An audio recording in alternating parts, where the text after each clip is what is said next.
नमस्ते बच्चों, कैसे हो आप?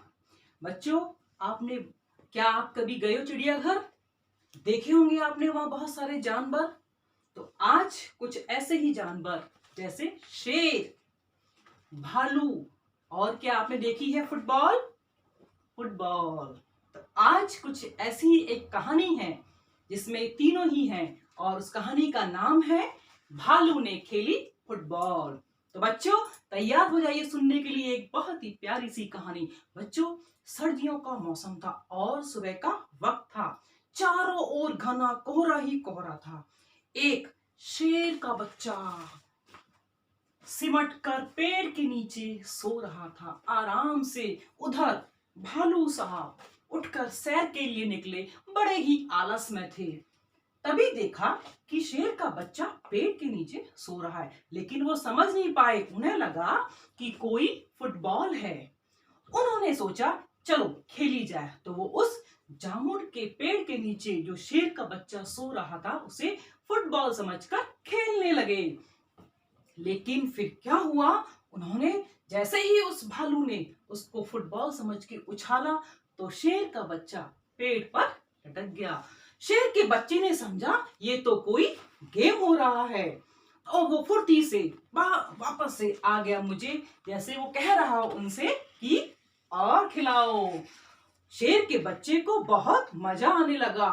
फिर क्या हुआ, फिर भालू ने उसको एक बार, दो बार, तीन बार, बार बार यही होने लगा। शेर का बच्चा तो उछलकर मजे कर रहा था, लेकिन भालू जी थक कर चूर हो गए। बोलते हैं अब मुझे माफ कर दो। लेकिन शेर के बच्चे ने कहा मुझे तो और खेलना है। फिर बोलता है भालू, मैं अभी थोड़ा सा आराम करके आता हूं। और भालू झटपट से गायब हो गया और शेर का बच्चा वहां पर आराम से उसका इंतजार करने लगा। इतने में ही माली आया।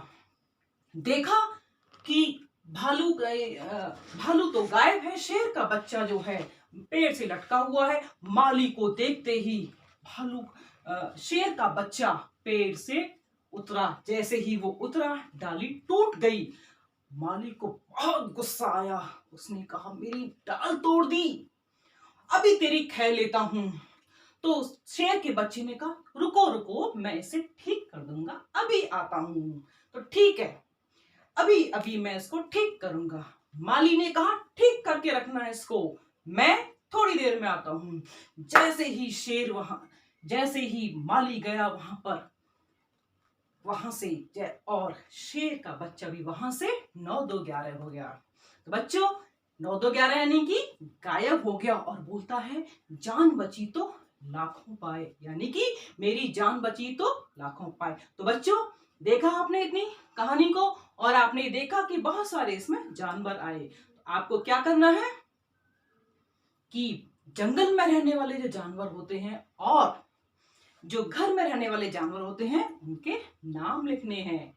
और क्या करना है आपको, आप इस कहानी को अपने छोटे भाई बहनों के साथ ऐसे ही मास्क बनाकर शेर का, भालू का और फुटबॉल के साथ आप ऐसे ही खेल खेलना अपने भाई बहनों के साथ और अपने बड़ों के साथ, भाई बहनों के साथ। इन जंगली जानवरों को और घरेलू जो घर में जो रहते हैं उन जानवरों के नाम लिखने हैं। नमस्ते बच्चों।